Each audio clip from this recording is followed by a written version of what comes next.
बिस्मिल्लाहिर्रहमानिर्रहीम। अस्सलाम वालेकुम डियर स्टूडेंट्स, मैं हूं मिर्ज़ा ज़ुबैर यूसुफ़, आपका फ़िज़िक्स टीचर।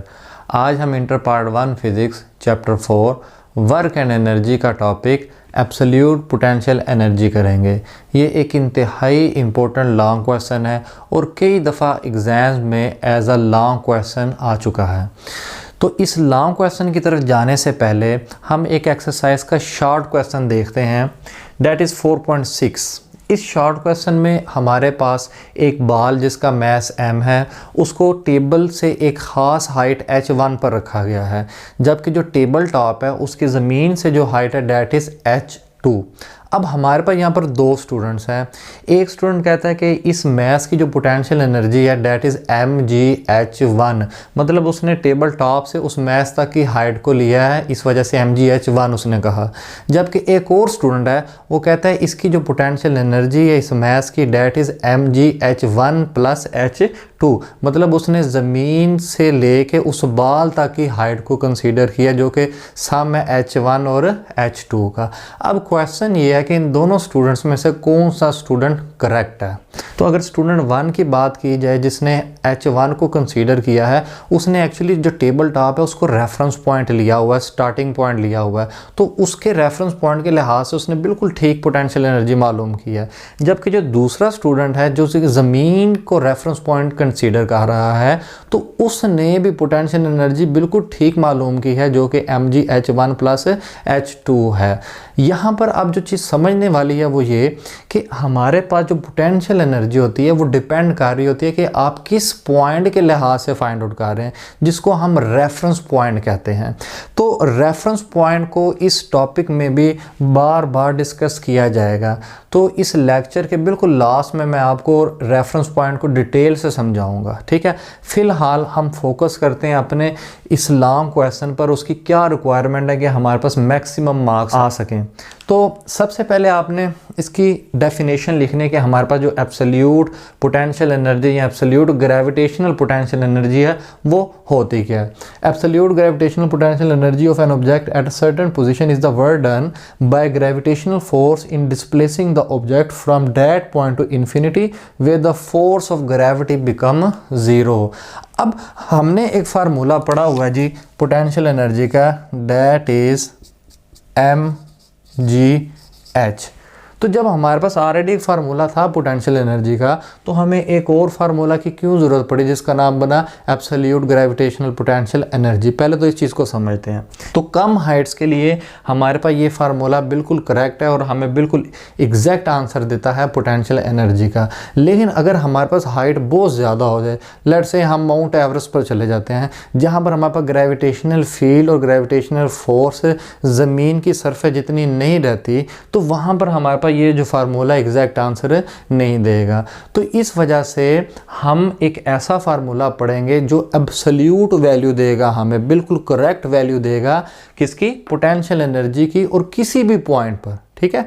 ये फार्मूला मैंने यहाँ पर लिखा हुआ है, absolute gravitational potential energy is equal to -Gmm over capital R।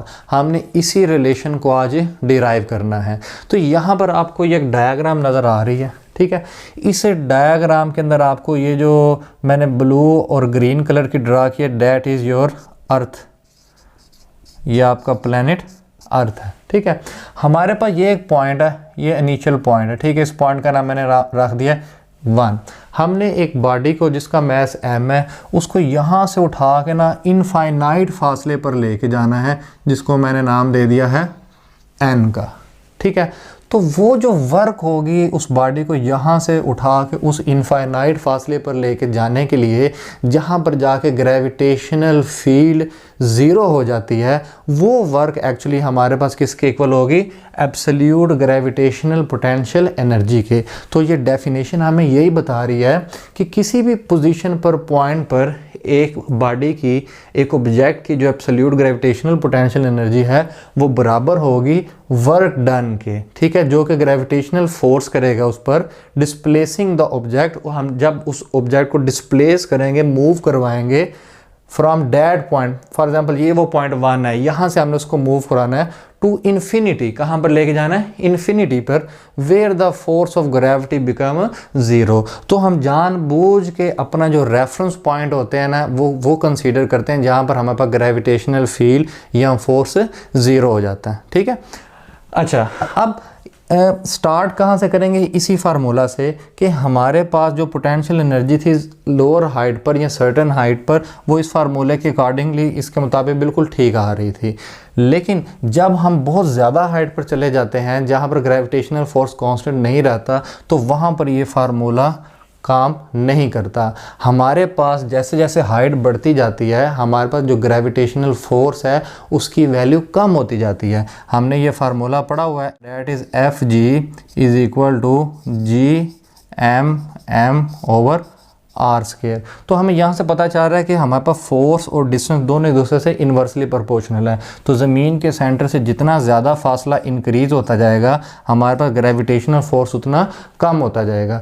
तो जब फोर्स हमारे पास वेरिएबल हो जाता है तो उस सिचुएशन में फिर हम क्या करते थे, अगर आपको याद हो हमारा जो सेकेंड टॉपिक था work done bye a variable force, तो वहाँ पर हमने क्या किया था, पूरे पाथ को छोटे छोटे इंटरवल्स में डिवाइड कर दिया था ताकि हमारे पास हर पाथ पर या हर पैच पर जो फोर्स है वो कांस्टेंट बिहेव करे। और फिर हमने उस हर पाथ की या पैच की वर्क फाइंड कर ली थी और फाइनली हमने उन वर्क्स को ऐड करके टोटल वर्क निकाल ली थी। तो यहाँ भी हमने कुछ यही काम करना है कि हमने इस पॉइंट 1 से लेके इस इन्फिनिटी तक एंड पॉइंट तक जो डिस्टेंस होगा उसको छोटे छोटे इंटरवल्स में डिवाइड कर देना। अगर ये 1 है आपके पास तो ये आपके पास 2 हो गया, ये आपके पास 3 हो गया, इसी तरह चलते चलते चलते so on, last one n होगा और उससे पहले आपके पास क्या होगा, n-1। ठीक है, तो ये मैंने जितनी आपको बात बताई ये भी आपने इसकी एक्सप्लेनेशन में लिखनी है अपनी बुक से देखें। ठीक है, तो एक्सप्लेनेशन फ्रॉम बुक, तो ये आपको यहाँ पर नज़र आ रही है एक्सप्लेनेशन, ये आपकी बुक से ही, ठीक है, जिसको मैंने यहाँ पर हाईलाइट किया है, या ये आपने लाजमी करनी है। ठीक है, अब हम डायरेक्ट आते हैं जी कैलकुलेशंस की तरफ। हमने मालूम करनी है जी यहाँ से यहाँ तक बॉडी को मूव कराने के लिए वर्क, जो कि हमारी एब्सोल्यूट ग्रेविटेशनल पोटेंशियल एनर्जी के इक्वल होगी। तो स्टार्ट करते हैं जी। सबसे पहले हमने ये जो पॉइंट 1 है ना, इसका जो डिस्टेंस ज़मीन के सेंटर से उसको कंसीडर करना है, जो कि हमारे पास क्या होगा जी, r1। जबकि जो पॉइंट 2 है इसका डिस्टेंस ज़मीन के सेंटर से क्या होगा, r2। अब पॉइंट 1 और पॉइंट 2 के दरमियान ये जो स्मॉल पाथ जिसमें हमने पूरे रास्ते को डिवाइड किया हुआ है, तो ये जो स्मॉल पाथ होंगे, पहले पाथ की अगर हम बात करें, that will be equal to delta r। ठीक है, और एक और यहाँ पर पॉइंट मैंने लिया है पॉइंट 1 और 2 के बिल्कुल सेंटर में। ठीक है, इसका नाम हम रख देंगे जी स्मॉल r। ठीक है, ये मैं रिपीट कर रहा हूँ बात कि पॉइंट 1 का डिस्टेंस ज़मीन के सेंटर से r1 है, पॉइंट 2 का डिस्टेंस ज़मीन के सेंटर से r2 है, और दोनों पॉइंट्स का जो डिस्टेंस है आपस में, ठीक है ना, इस पूरे इंटरवल का, डेट इज़ डेल्टा r। और इन दोनों पॉइंट्स के सेंटर का ज़मीन के सेंटर से डिस्टेंस क्या होगा, r होगा। तो इसको हम लिख देते हैं कि हमारे पास जो डेल्टा r होगा that will be equal to r2 minus r1। ठीक है, ये हमें यहाँ से देख के भी पता चल रहा है कि अगर r2 में से r1 को माइनस कर दें तो वो हमारे पास डेल्टा r के इक्वल आएगा। उसके अलावा यहाँ पर हमारे पास ये जो r है जो कि इन दोनों पॉइंट्स का सेंटर है। ठीक है, तो दो वैल्यूज़ की मीन वैल्यू या सेंटर कैसे निकाला जाता है, उन दोनों को जमा करके 2 पर डिवाइड कर दिया जाए तो हमारे पास r किसके इक्वल आएगा, r will be equal to r1 plus r2 divided by 2। ठीक है, अच्छा अब चलते हैं जी। सबसे पहले हम वर्क निकालेंगे जी इस पहले पाथ की, इस पहले स्टेप की, इस पहले इंटरवल की। ठीक है, तो हमारे पास होगी जी वर्क फॉर फर्स्ट इंटरवल। तो वर्क फॉर फर्स्ट इंटरवल हम पहले निकालते हैं जी।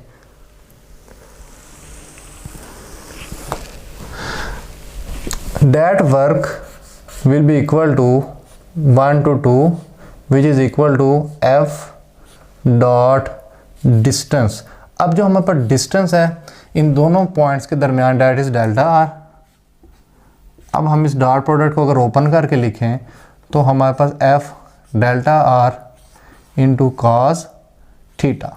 अब यहाँ पर हमें पता है कि हम जो डिस्प्लेसमेंट है वो ऊपर को करवा रहे हैं एंड पॉइंट की तरफ, लेकिन जो ग्रेविटेशनल फोर्स है वो तो हमेशा ज़मीन की तरफ होगा, नीचे की तरफ को होगा।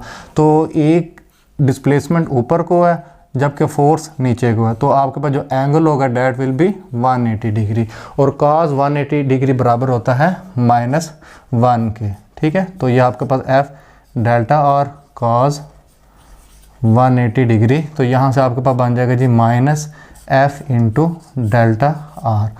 अब यहाँ पर हमने जो ग्रेविटेशनल फोर्स का फार्मूला उसकी वैल्यू पुट कर देनी है। हमारे पास ग्रेविटेशनल फोर्स बराबर होता है Gm over R square into delta R. Delta R हमारे पास किसके इक्वल होगा? Delta R will be equal to R2 minus R1 divided by R square. तो अब यहाँ पर जाके हमारी कैलकुलेशंस रुक जाएंगी। उसकी रीज़न क्योंकि हमारे पास ये जो R है ये 1 और 2 की टर्म्स में गिवन है, ठीक है, लेकिन यहाँ पर हमारे पास आर स्क्वायर है, तो हमने अपने इस आर स्क्वायर को भी 1 और 2 की फॉर्म में कन्वर्ट करना है। तो उसके लिए ये जो दो फार्मूलाज मैंने आपको स्टार्ट में बताए थे इनकी हम हेल्प लेंगे। तो स्टार्ट करते हैं जी इस फार्मूला से, डेट आर। अब मैं यहाँ पर लिख देता हूँ जी कैलकुलेशंस फॉर आर स्क्वायर। तो अब हम आर स्क्वायर की वैल्यू फाइंड करना चाह रहे हैं, तो उसके लिए हम ये फार्मूला उठा लेते हैं जी, R is equal to R1 plus R2 divided by 2। यहाँ पर हम R2 की वैल्यू पुट करेंगे। वो कैसे? इस फार्मूला से अगर हम R2 की वैल्यू निकालें तो हमारे पास R2 किसके इक्वल आएगा? R2 will be equal to delta R plus R1 को दूसरी साइड पर जाके हमने डेल्टा R के साथ ऐड कर देना है। तो यहाँ पर R2 की वैल्यू पुट कर देते हैं, R1 plus delta R plus R1 divided by 2। तो R1 और R1 ऐड होके हमारे पास क्या हो जाएंगे जी? 2R1 प्लस डेल्टा R, और हम 2 को दोनों के नीचे अलग अलग सेपरेट करके इस तरह से लिख देते हैं। तो हमारे पास यहाँ से 2 से कैंसल आउट हो जाएगा। तो फाइनली हमारे पास जो R की वैल्यू आएगी that will be equal to R1 plus delta R over 2। अच्छा, अब ये जो हमारे पास R की वैल्यू आई है इस पर स्क्वायर नहीं है, हमें चाहिए ये R स्क्वायर। ठीक है, R दोनों साइड पर हम क्या कर लेते हैं जी? अब स्क्वायर ले लेते हैं। Squaring on both sides by squaring on both sides। तो इस साइड पर हमारे पास क्या हो जाएगा जी? R स्क्वायर, और दूसरी साइड पर हमारे पास R1 plus delta R by 2 whole square. अब हमें पता है a plus b whole square बराबर होता है a square plus b square plus 2ab। तो वो फार्मूला यहाँ पर अप्लाई हो जाएगा। R square will be equal to R1 square, ये a स्क्वायर हो गया, प्लस b स्क्वायर, ठीक है, 2 का स्क्वायर 4 प्लस 2ab। तो आपके पास 2a और ये आपके पास क्या आ गया जी? b। तो यहाँ से 2 से कैंसिल आउट हो जाएगा। अच्छा, अब ये जो टर्म आपको नज़र आ रही है डेल्टा R स्क्वायर बाई 2, ये वाली जो टर्म है इसको भी हमने निगलेक्ट कर देना है। ये बात क्या है कि हमारे पास जो डेल्टा R स्क्वायर बाई 4 है that is very very very small. ठीक है, इतनी स्मॉल होगी तो कि हम इसको निगलेक्ट कर देंगे, हम इसको 0 के इक्वल कर देंगे। उसकी रीज़न डेल्टा R हमारे पास ऑलरेडी बहुत स्मॉल डिस्टेंस है, ठीक है, जहाँ पर ग्रेविटेशनल फोर्स हमारे पास कांस्टेंट रह रहा है। उस डिस्टेंस को हम मज़ीद 4 से डिवाइड कर रहे हैं, तो ये और छोटा हो जाएगा कि हम इसको आसानी से निगलेक्ट कर सकते हैं, मतलब कि इसका इफेक्ट ना होने के बराबर होगा। ठीक है, तो फाइनली हमारे पास R स्क्वायर किसके इक्वल आएगा? R1 square plus R1 into delta R। यहाँ पर डेल्टा R की वैल्यू पुट कर देते हैं, R1 square plus R1 delta R हमारे पास किसके इक्वल है? R2 माइनस R1 के। तो R1 को आगे अंदर मल्टीप्लाई करवा देते हैं, R1 square plus R1 into R2 minus R1 square. तो आप यहाँ से देख सकते हैं कि हमारे पास जो R1 स्क्वायर है वो प्लस और माइनस में आ रहा है, तो कैंसल आउट हो जाएगा। तो फाइनली हमारे पास R स्क्वायर किसके इक्वल आएगा? R1 into R2। ये वैल्यू थी जो हमने निकालनी थी आर स्क्वायर की। तो ये वैल्यू आपको ज़ुबानी भी याद होनी चाहिए कि आर स्क्वायर हमारे पास R1 इंटू R2 के इक्वल आता है। दरमियान में अगर कहीं कैलकुलेशन भूल भी जाएं तो आप यहाँ से आगे कंटिन्यू कर सकें। अब ये जो वैल्यू हमने निकाली है इसको हमने पुट कर देना इस इक्वेशन के अंदर। यहाँ पर ये आपको जो आर स्क्वायर था यहाँ पर हमने ये वैल्यू पुट कर देनी है। तो इसका हम नाम रख देते हैं इक्वेशन का। लेट से ये हमारे पास क्या थी, इक्वेशन 1। तो इसको हम कहते हैं जी पुट इन इक्वेशन नंबर 1। तो इक्वेशन 1 में इसको पुट करते हैं तो हमारे पास जो वर्क होगी from 1 to 2 that will be equal to minus GMM। आगे हमारे पास क्या होगा R2 माइनस R1 और इसके नीचे हमारे पास क्या आ जाएगा R1 इंटू R2। तो आर स्क्वायर की जगह हमने R1 इंटू R2 लिख देना है। अब इस R1 R2 को हम अलग अलग से R2 और R1 के नीचे लिख देते हैं। तो minus GMM R2 divided bye R1 R2 minus R1 divided bye R1 R2। तो इस फार्मूला में हम देख सकते हैं कि हमारे पास जो R2 है R2 से कैंसिल, R1 से कैंसिल हो जाएगा। तो फाइनली हमारे पास जो वर्क आएगी from 1 to 2 will be equal to minus GMM 1 over R1 minus 1 over R2। ठीक है।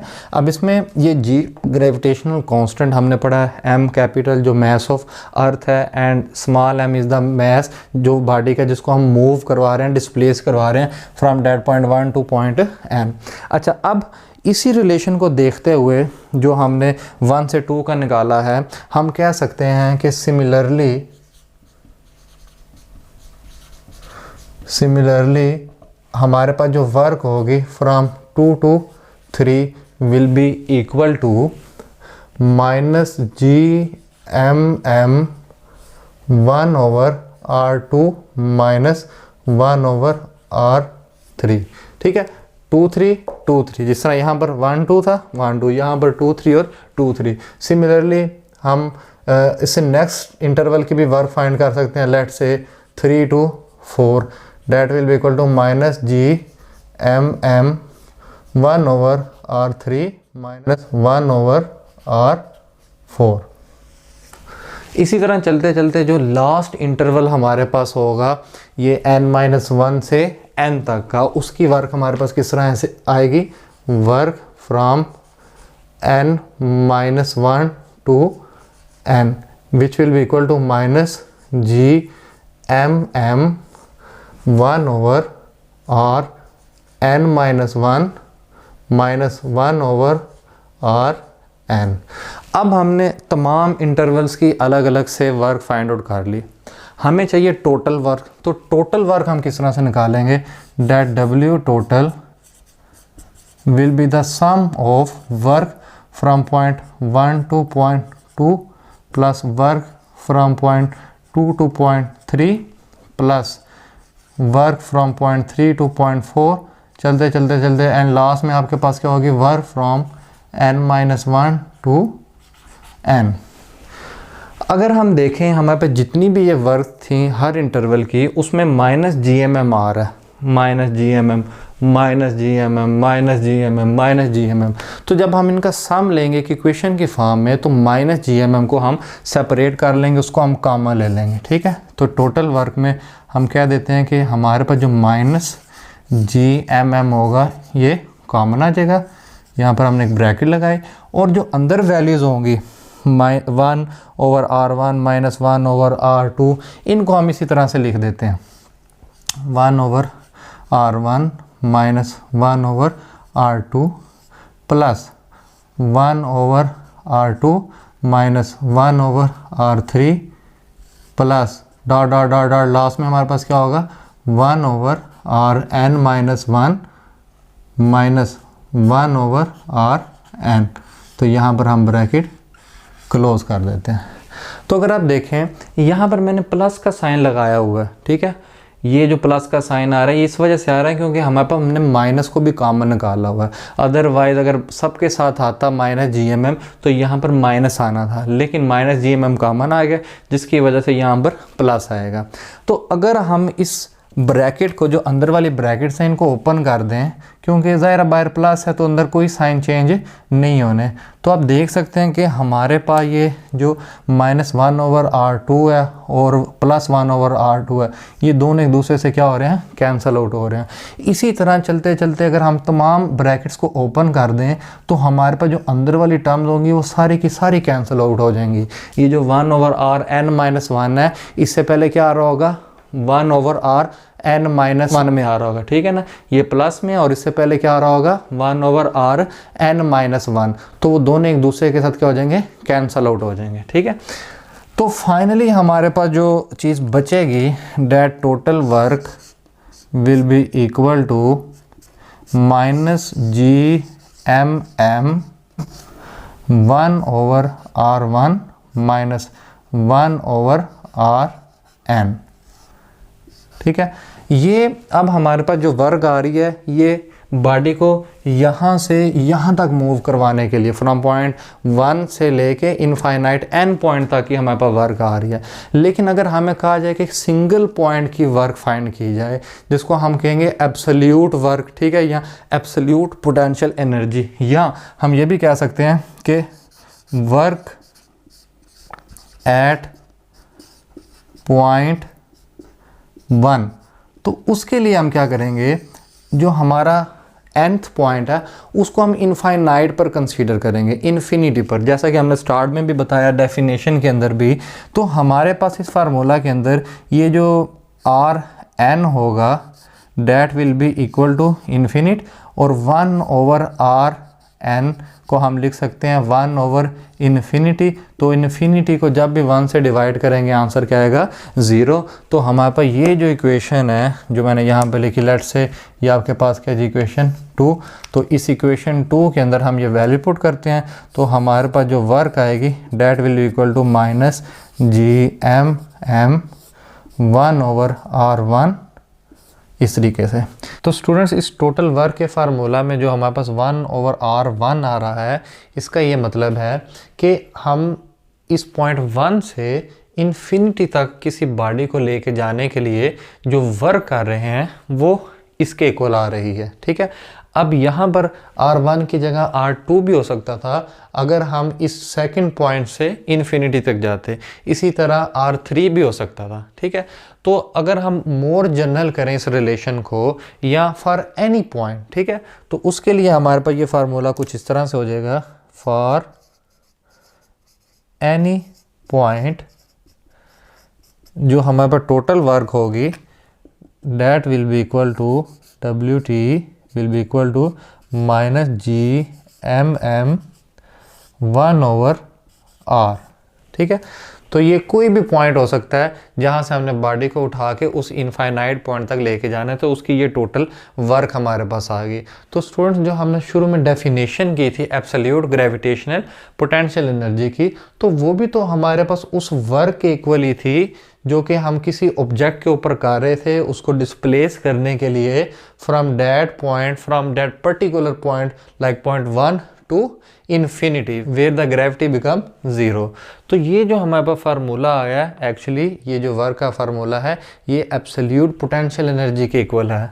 तो स्टूडेंट्स, हम इसको फिर इस तरह से लिख सकते हैं, that total work will be equal to absolute gravitational potential energy, जिसको हम इस तरह U से रिप्रेजेंट कर सकते हैं, that U is equal to -GMM/r।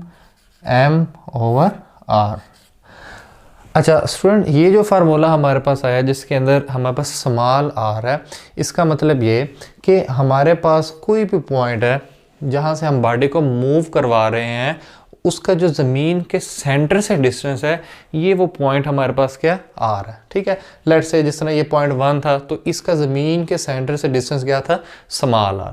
लेकिन अगर वो पॉइंट हमारे पास ज़मीन की सरफेस के ऊपर आ जाए, लाइक कि हमारे पास जो बॉडी है जिसको हम इन्फिनिटी पे लेके जाना चाह रहे हैं, वो ज़मीन की सरफेस के ऊपर आ गई है, तो ज़मीन की सरफेस से ज़मीन के सेंटर का जो डिस्टेंस होगा, that is equal to capital R, जो कि हमारे पास बराबर होता है रेडियस ऑफ अर्थ के,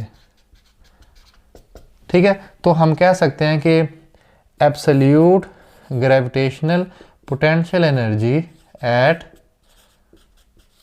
surface of earth will be equal to ug is equal to minus gmm over capital R। तो स्टूडेंट ये जो फार्मूला हमारे पास आया है ये एब्सोल्यूट ग्रेविटेशनल पोटेंशियल एनर्जी का फार्मूला है जब हम किसी भी बॉडी को मैस को ज़मीन की सरफेस से इनफाइनाइट डिस्टेंस तक मूव करवाते हैं। तो स्टूडेंट्स मैथमेटिकल वर्क के बाद अब हम अपने टॉपिक की कंक्लूजन की तरफ चलते हैं। अगर आप बुक का पेज नंबर 88 देखें जिस पर आपको ये जो पैराग्राफ नज़र आ रहा है, इसी तरह इक्वेशन के बाद ये जो कुछ लाइंस हैं तो इनमें ढेर सारी इंफॉर्मेशन छुपी हुई है जिसको आप जब पढ़ते हैं तो आपको काफ़ी पॉइंट्स होते हैं जो क्लियर नहीं हो पाते। तो इसलिए मैंने यहाँ पर ये जो 7 पॉइंट्स लिखे हैं ये इसी से निकाल के मैंने यहाँ पर लिख दिए हैं ताकि आपको एक एक पॉइंट की मैं अच्छे तरीके से एक्सप्लेनेशन कर सकूँ। तो स्टार्ट करते हैं जी पॉइंट नंबर 1 से। When R increases, U becomes less negative. It's mean U increases. And second point, it means when we raise a body above the surface of Earth, its absolute gravitational potential energy increases। तो पहली चीज़ आपको clear होनी चाहिए ये जो U है ना यहाँ पर ये किसको रिप्रेजेंट कर रहा है? एब्सोल्यूट ग्रेविटेशनल पोटेंशियल एनर्जी को। ठीक है। अब दूसरी चीज़ इसको समझने के लिए यहाँ पर आपके सामने मैंने 2 फार्मूलाज लिखे हैं। एक ग्रेविटेशनल पोटेंशियल एनर्जी का जिसको आप जानते हैं that is equal to mgh और दूसरा फार्मूला जो आज हमने डिराइव किया है absolute gravitational potential energy that is -gmm/r। तो इस फार्मूला से हमें क्या पता चलता है कि हमारे पास जो ग्रेविटेशनल पोटेंशियल एनर्जी है वो बराबर होती है किसके? मैस g और h की प्रोडक्ट के। अब मैस g और h ये तमाम पॉजिटिव वैल्यूज़ हैं। ठीक है, जो कि हम देख सकते हैं कि ज़मीन से जैसे जैसे हम ऊपर जाते जाएंगे उसकी वैल्यू इंक्रीज़ होती जाएगी। लेट्स से हमारे पास ये जो पॉइंट है that is the surface of अर्थ, इसी तरह ऊपर जाते जाएंगे फाइनली आपके पास एक पॉइंट आएगा कहाँ पर? इनफाइनाइट डिस्टेंस पर। तो हमें पता है कि हम जैसे जैसे हाइट को इंक्रीज़ करते जाएंगे तो ग्रेविटेशनल पोटेंशियल एनर्जी की वैल्यू भी इंक्रीज़ होती जाएगी। लेट्स से कि हमारे पास जो सरफेस ऑफ अर्थ है यहाँ पर इसकी वैल्यू क्या है? 0 है। लेकिन अब इससे ऊपर जाते जाएंगे तो gravitational potential energy let's say कि हमारे पास है जी 3 किलो जूल, इसी तरह 6 किलो जूल, मज़ीद ऊपर जाएंगे तो 9 kilo joule, 12 kilo joule, 15 kilo joule, इसी तरह 18 किलो जूल और इसी तरह जाते जाते इनफाइनाइट पर जाके हमारे पास इसकी वैल्यू मैक्सिमम हो जाती है। अच्छा, अब हमें यहाँ से पता चल रहा है कि gravitational potential energy is directly proportional to the distance. ठीक है, जिसको हमने h कहा हुआ है। लेकिन अगर आप इस फार्मूला को देखें इसमें और इसमें क्या डिफरेंस आपको एक वाज़ह नज़र आ रहा है। पहला तो ये माइनस का साइन, यहाँ पर कोई माइनस का साइन नहीं है तो इसका मतलब ग्रेविटेशनल जो एब्सोल्यूट ग्रेविटेशनल पोटेंशियल एनर्जी है इसकी वैल्यू या आंसर हमेशा क्या होगा? नेगेटिव होगा, जो डेरिवेशन करते वक्त आपके सामने यहाँ पर आया, जिसको अभी हम आगे जाके कुछ पॉइंट्स में एक्सप्लेन भी करेंगे।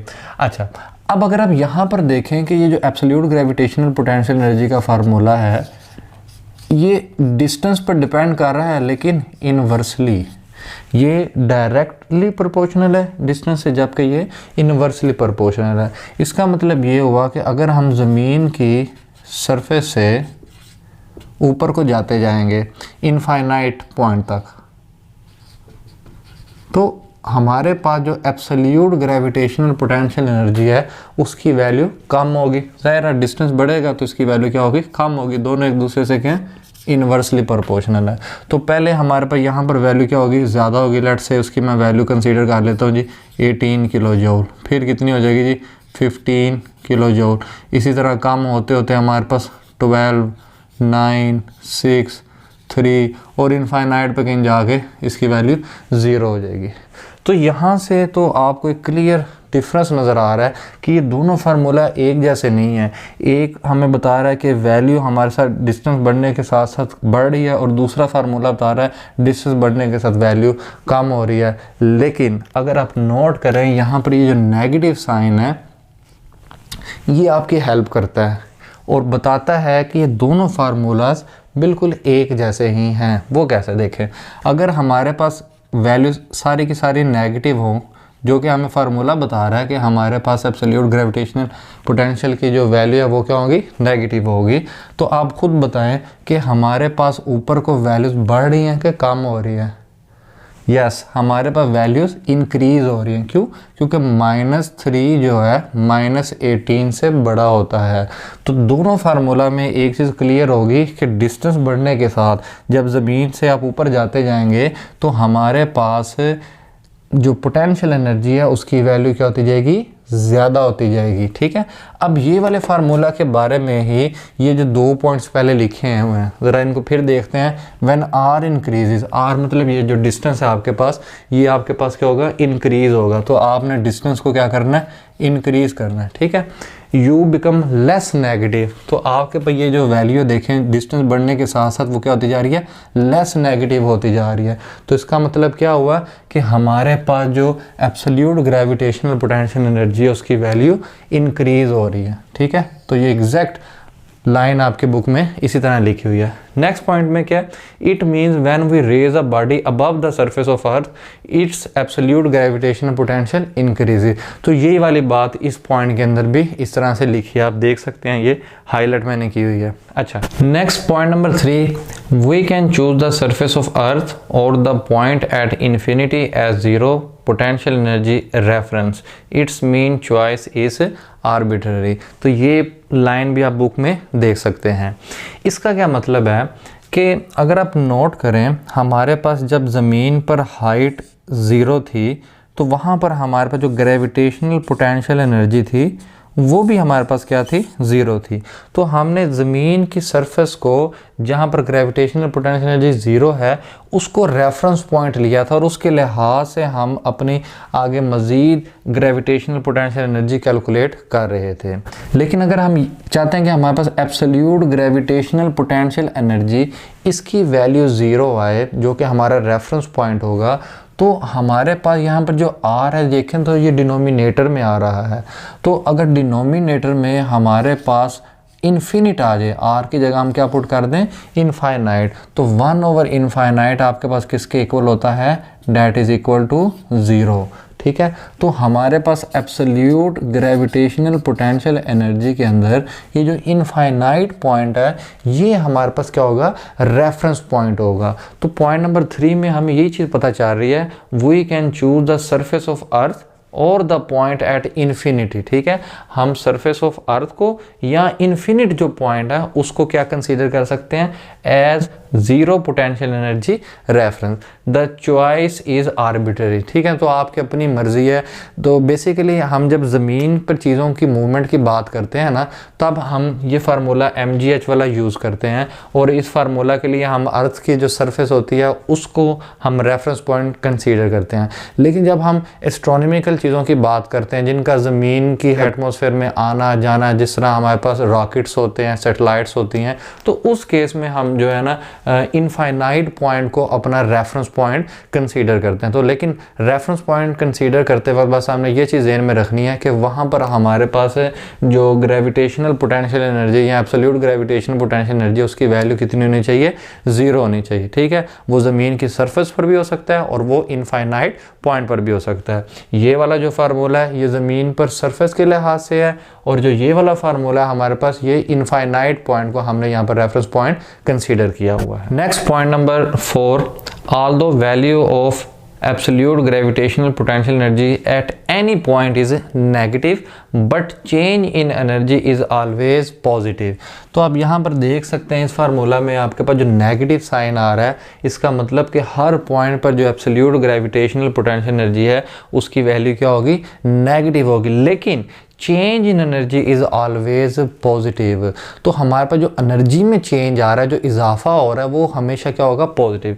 वो किस तरह देखें, हम अगर फॉर एग्जांपल इस फार्मूला की बात करें mgh की, तो हम जब 3 से 6 पर गए तो हमारे पास जो फाइनल माइनस अगर हम इनिशियल करें 6 हमारे पास फाइनल है, माइनस इनिशियल हमारे पास कितनी है 3, तो आंसर क्या आएगा 3। तो 3 हमारे पास क्या होगा, that is the change in gravitational potential energy. इसी तरह अगर हम इस फार्मूला की बात करें तो फाइनल हम नीचे से अगर ऊपर जा रहे हैं तो फाइनल हमारे पास क्या है -9, ठीक है। इनिशियल अगर हम इसकी 12 की बात करें तो -12, तो माइनस माइनस क्या हो जाएगा प्लस, तो ये आपके पास इसका आंसर कितना आएगा, that will be equal to +3, ठीक है। तो इसमें 3 ऐड हो रहा है तो तभी हमारे पास -12 से आंसर कितना आ रहा है, -9 आ रहा है। तो जो वो डिफरेंस की बात की जा रही है, that is the change in energy, वो हमेशा हमारे पास क्या होगा, पॉजिटिव होगा।